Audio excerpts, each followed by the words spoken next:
Hello, আসসালামু আলাইকুম everyone. তো আজকে আর একটা ভিডিও নিয়ে আপনাদের সামনে চলে এসেছি। সবাই কেমন আছেন? আশা করছি আল্লাহর রহমতে আপনারা যে যেখানে আছেন সুস্থ আছেন। আলহামদুলিল্লাহ আমরাও সবাই সুস্থ আছি। তো এই যে প্রথমেই আমি রুটি সেঁকে নিচ্ছি। রুটি সেঁকে নিয়ে আমি এবার পরোটা বানিয়ে নিব। তো আমার রুটিগুলো দেখে আবার কেউ হাসবেন না, আসলে যেভাবে পেরেছি এভাবেই করেছি। প্রচুর পরিমাণে শিখছিলাম, তো এই জন্য ভালো করে করতে পারিনি, তেরা বেঁকা হয়ে গেছে। এখন রুটি হইলেই হলো, মানে এতটা রাউন্ড শেপের আমার কোনো দরকার নেই, যেহেতু বাসায় আমি ছাড়া আর কেউই নাই কাজের। তো এখন আমি কি করব, এখন তো বাচ্চা কাচ্চা থাকলে বা হাজব্যান্ড বা নিজেকেও খেতে হবে, খাবার খেয়ে ওষুধ খেতে হবে, তো অবশ্যই সেজন্য কিছু তো একটা করতে হবে। তো এভাবেই রুটিটা বানিয়ে নিয়েছি, যেভাবে পেরেছি তাড়াহুড়ো করে। তো এখন এই যে পরোটাগুলো আমি ভেজে নিচ্ছি। পরোটা দিয়ে ভাবলাম একটু দুধ চা দিয়ে খাবো। তো এই যে দুধটা চুলায় দিয়ে দিয়েছি বসিয়ে গরম করতে। তো দুধটা এই যে গরম হয়ে গেলে আমি এর ভেতরে এখন চিনি দিয়ে দিব। তো চিনি দেওয়ার পর এখন আমি এই যে সুন্দর করে দুধটাকে জাল দিয়ে নিচ্ছি আর হালকা করে নেড়ে দিচ্ছি। তো এবার নেড়ে দেওয়ার পর দুধটা ভালো করে জাল হয়ে গেলে, বলক চলে আসলে আমি এই যে চা পাতা দিয়ে দিয়েছি। তো এখন চা পাতা দিয়ে সুন্দর করে পরিমাণ মতো লিকার করে নিয়ে এখন এই যে নামিয়ে নিব। আর এই চুলায় একটা ডিম সেদ্ধ দিয়ে দিয়েছি বাবুর জন্য।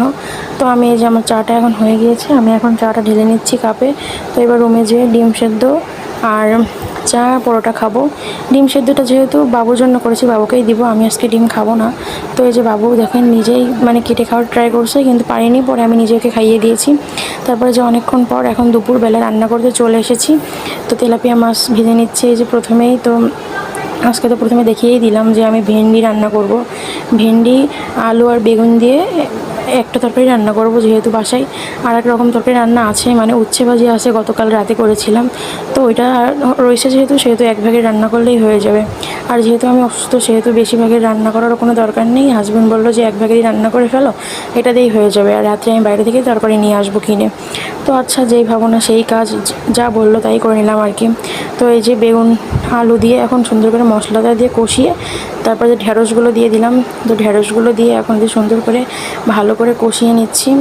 আর আপনাদের কাছে একটাই অনুরোধ করছি, আমার ভিডিওটা যে যেখান থেকেই দেখবেন, যদি ভালো লাগে তো একটা লাইক, কমেন্ট আর একটা শেয়ার করে অবশ্যই পাশে থাকবেন। তো যাই হোক, আর আমার পেজটিকে ফলো করে রাখবেন পরবর্তী ভিডিও পেতে। তো এই যে কথা বলতে বলতে আমার ভেন্ডিটা কষিয়ে নিয়ে আমি এখন পরিমাণ মতো পানি দিয়ে ঢাকা চাপা দিয়ে দিয়েছি। তো এই যে অনেকক্ষণ পর আমি ঢাকা খুলে দেখলাম যে আমার ভেন্ডিটা প্রায় হয়ে গেছে। এখন আমি অফ ক্যামেরাতে সুন্দর করে কষিয়ে নিচ্ছি। তো কষিয়ে নেওয়ার পরে আমি এই যে এখন আবার কিছুটা কষিয়ে নিয়েছি। তো কষিয়ে নেওয়ার পর এখন পরিমাণ মতো পানি দিয়ে দিব আর ভেজে রাখা মাছগুলো দিয়ে দিব। আর ভেজে রাখা মাছগুলো দেওয়া হয়ে গেলে আমি এর মধ্যে একটু আমার যে বানিয়ে রাখা জিরা গুঁড়াটা ছিল ওইটা দিয়ে দিব। তো এই যে আমি পরিমাণ মতো পানি দিয়ে দিয়েছি আর এখন এই যে মাছগুলো দিয়ে দিচ্ছি। আমাদের বাসায় আসলে বেশিরভাগ তেলাপিয়া মাছটা খাই, আর এটা আমার অনেক বেশি পছন্দ। আর এইভাবে রান্না করলে আমার অনেক বেশি ভালো লাগে খাইতে। আর ঢ্যাঁড়সটা এভাবে রান্না করলে আসলে এটা শরীরের জন্য অনেক উপকার, যেহেতু এটা একটি মানে ক্যালসিয়াম জাতীয় খাবার। তো এটা একটা উদ্ভিদ ক্যালসিয়াম, তো এটা আসলে অনেক বেশি মজার। তো আমি এই যে রান্নাটা হয়ে গিয়েছে, আমি এখন এটা আমার তরকারির বাটিতে ঢেলে নিচ্ছি। তো ঢেলে নেওয়ার পরে আমি এই যে আমার যেই তরকারিটা ছিল গতকাল রাতের, তো আমি আপনাদের জন্য সেটাই যে দেখাচ্ছি। তো দেখতেই পাচ্ছেন কত পরিমাণে আমার উচ্ছে ভাজি রয়ে গিয়েছে। তো এই উচ্ছে ভাজি আর এই ঢ্যাঁড়স দিয়ে আজকে আমরা দুপুরে খাওয়া দাওয়াটা হয়ে যাবে। তো তারপরে এই যে খাওয়া দাওয়ার পর আমরা একটু পাকা আম খেয়ে নিলাম। তো আজকের ভিডিওটা এই পর্যন্তই। কার কাছে কেমন লাগলো অবশ্যই কমেন্ট করে জানাবেন, আর ভালো লাগলে আমার পাশেই থাকবেন।